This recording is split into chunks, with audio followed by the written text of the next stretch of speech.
The Bible isn't just a book of random stories. It's 66 different books that come together to tell one story. An incredible one. About God's love for us. And now for an amazing story. Inspired by the book of Acts, chapter 16, verses 16 to 40. The city of Philippi in Macedonia stood proudly along a bustling Roman road not far from a busy seaport. Newly settled Roman citizens had mingled with the Greeks who had been there for thousands of years. Travelers from far-off countries arrived by land and sea to trade at the marketplace. Perhaps this is why God called Paul and Silas to travel there. I've had a vision. A man begged us to come over to Macedonia. You didn't eat any bad sardines for dinner last night, did you? Nope. You sure this vision is from God? Yup. Well, then, Macedonia or bust. Paul and Silas traveled by boat and on foot to reach Philippi, one of the most important cities of Macedonia. The town was full of temples and altars for dozens of different Roman and Greek gods. But a handful of people worshipped the one true God. No synagogue. Let's go down to the river. At the river, Paul and Silas found a group of women who had gathered to pray and worship God. One of them, a successful businesswoman named Lydia, had become a believer in Jesus. Come, stay at my house. Lydia gave Paul and Silas a home in the city. They began to share the story of Jesus, and soon other men and women became believers too. Just think, Paul. These people are from everywhere. They'll take news of Jesus back home with them. All nations, just like Jesus said. But one day, as Paul and Silas made their way to the river to pray, a servant girl began to follow them and cry out, "These men serve the Most High God. They are telling you how to be saved." Silas glanced back at the girl. Okay, so what she's saying is true, but something's not right. She's controlled by a spirit that doesn't come from God. The men she works for use it to make money. Though Paul and Silas ignored the girl at first, she followed them for days. Everywhere they went. "These men serve the Most High God. They are telling you how to be saved." The girl's boss wasn't happy. Don't waste your time on these fools. They haven't paid me a penny. "These men serve the Most High God.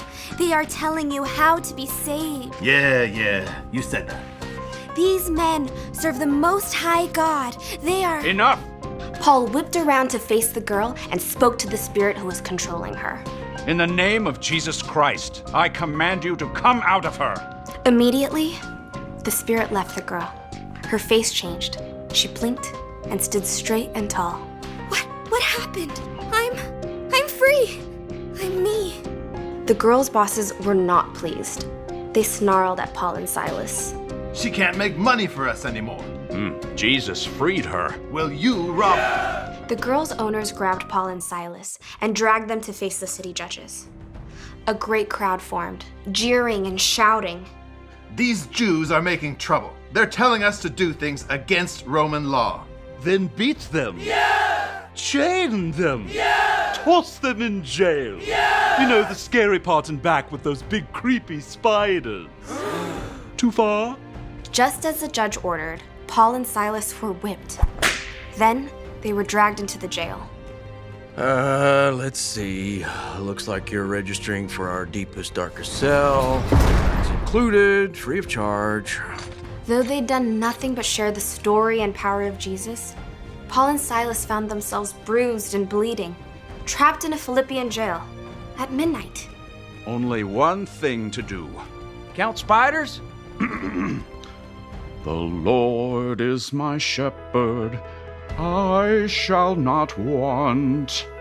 Instead of complaining, Paul and Silas prayed and sang as the other prisoners listened. Even though I walk through the valley of the shadow of death, I will fear no evil. Ooh, that cat has got some pipes! The earth began to rumble. For you are with me.